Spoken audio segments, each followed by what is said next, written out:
the other person I'm hearing probably the most often is Tim Scott, Right. South Carolina senator, also ran for president, but obviously you have a black male there. Stefanik is a woman, like you said, may shore him up with suburban woman. But yeah, we're definitely hearing these names. The demographic issue may be part of that, either woman, minority, whatever, to counterbalance, I guess in this case, Kamala Harris, who's the first female South Asian and black vice president. So he would also kind of get that plus there with either of those. Welcome to Reporter's Notebook, where we talk to the Washington Examiner's top journalists about the stories breaking on their beats. I'm Jim Antle. I'm joined today by White House reporter Haisten Willis. Haisten, you've written a story about a possible future running mate for former President Donald Trump. Who is that, and why do you think she might be a good pick? It is Elise Stefanik, the House of Representatives from New York, just like Trump is.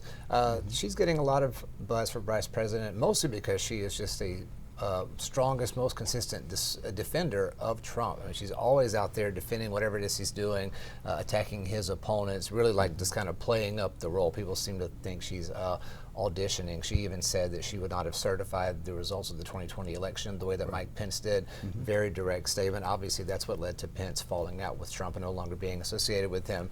So she's drawn a lot of buzz as a Trump defender. Obviously, you think you would enjoy that, like to have that in the vice presidential candidate. She also has made some noise in other areas. She had the big hearing about anti-Semitism with the 3 college presidents. 2 of the 3 ended up getting fired or had to leave their positions. So definitely a high-profile case for her there. But I think mostly she's known for that Trump event she's making and is getting presidential buzz for that reason. So obviously Trump would like to shore up his support with suburban women, so having the ticket balanced in that way might also be helpful to him. Definitely, because the other person I'm hearing probably the most often is Tim Scott, South Carolina senator, also ran for president, but obviously you have a black male there. Stefanik is a woman, like you said, may shore him up with suburban woman. But yeah, we're definitely hearing these names. The demographic issue may be part of that, either woman, minority, whatever, to counterbalance, I guess in this case, Kamala Harris, who's the first female South Asian and black vice president. So he would also kind of get that plus there with either of those 2. And obviously loyalty has been a consideration for a lot of Trump appointees potentially next time around. Yeah. And again, Stefanik seems to have the loyalty thing more than anyone. She's just always out there defending him. So that's what he wants. That's what he's going to get. What I wrote about too, looked into, I guess, the issue or non-issue of them both being from New York. Is that going to be a problem with Republican voters? New York is very much a blue state, known for being a blue state. It kind of seems a little foreign, to some people in the middle of the country. Those are the old TV commercials, this stuff's made in New York City. The salsa commercials. Yeah, from like the 90s, right? That's right. So Stefanik's not from New York City, but there's still New York there. But I don't think it's going to be that much of an issue. Trump has very much built a blue-collar friendly brand, obviously. Stefanik's from upstate New York, so probably not going to be an issue, but still kind of interesting to have 2 Republicans potentially from New York State.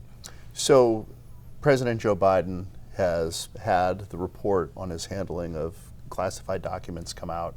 There has been some controversy associated with some of the things said in the report, didn't necessarily reflect well on the president, even though the top line was that there was going to be no prosecution even after he leaves office for how he handled the documents. So the White House is trying to fight back against perceptions that maybe Biden isn't on the top of his game anymore. How has the White House sort of responded to this report? Yeah, they're going pretty aggressively responding to it.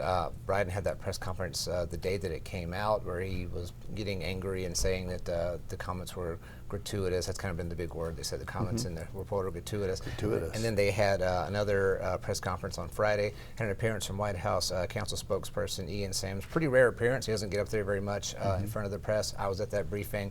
And their line was sort of too multifaceted, I guess. They were saying, yes, correct conclusion that there's nothing to prosecute here as far as classified documents, but all the stuff about Biden's memory is not accurate, right? Sure. It's not even really relevant to the case. He's not a doctor. He shouldn't be talking about his memory.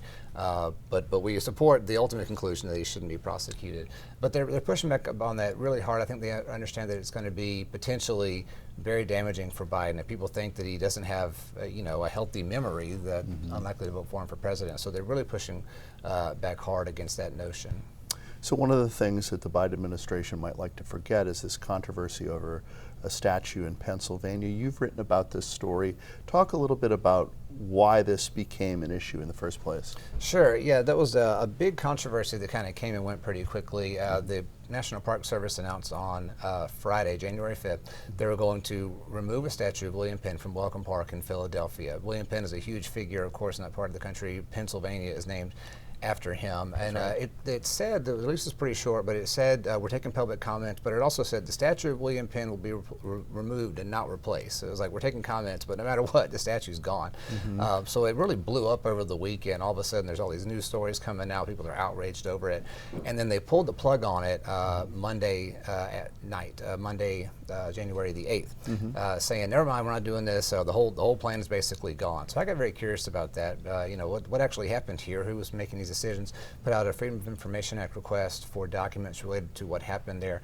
And I got over 200 pages of emails between different National Park Service officials. Really fascinating stuff, I thought, kind of going through the timeline of what happened, starting right before the release was going on. There are people kind of massaging the language in the release, and then it came out, and then the next thing you know, there's angry comments coming in via email, and then Monday morning, they're kind of emailing like, are you guys seeing what's happening here? Throughout the day, there was, again, a growing controversy, more news stories coming out, and eventually you see like higher up officials within NPS being looped into these emails. There was a Biden appointee who had worked in policy for Senator Ron Wyden. Eventually, by the middle of the afternoon, the actual National Park Service Director was involved. Everyone kind of, I don't want to say freaking out, but you can see. I mean, it became a big public thing. It did, yeah. You can see the growing urgency throughout the day, and then about 5 p.m. or just before 6 p.m., they put out the release saying, never mind. Some of the emails were redacted, and it didn't really answer the central question I had, unfortunately, which was who actually made this decision? Who said we're not going to do it? It wasn't in there. There was some emails that were redacted. Did they say who did make the decision to initially consider doing this? So that was interesting because it looked like it was still these relatively lower level people. It was there was the director of the local park involved, the superintendent, I should say, the deputy superintendent, the PR person, and then this historic architect was her title. The PR guy, he wrote an email to himself, it appeared to be to himself, toward the end of the documents I received. He was saying that what he sent didn't say anything about a statue. He had sent something that just said, we're taking comment on a renovation, and then that she, the historical architect person, had basically rewritten in her own language that it said the stuff about removing the statue, basically kind of saying that she was to blame for the controversy. So that's definitely a possibility, but we still don't really know. So hopefully one day we'll get an answer on that. So the pen turned out to be mightier than the sword. Very much. Thank you, Haisten. You can read Haisten and the rest of our political team's coverage at washingtonexaminer.com.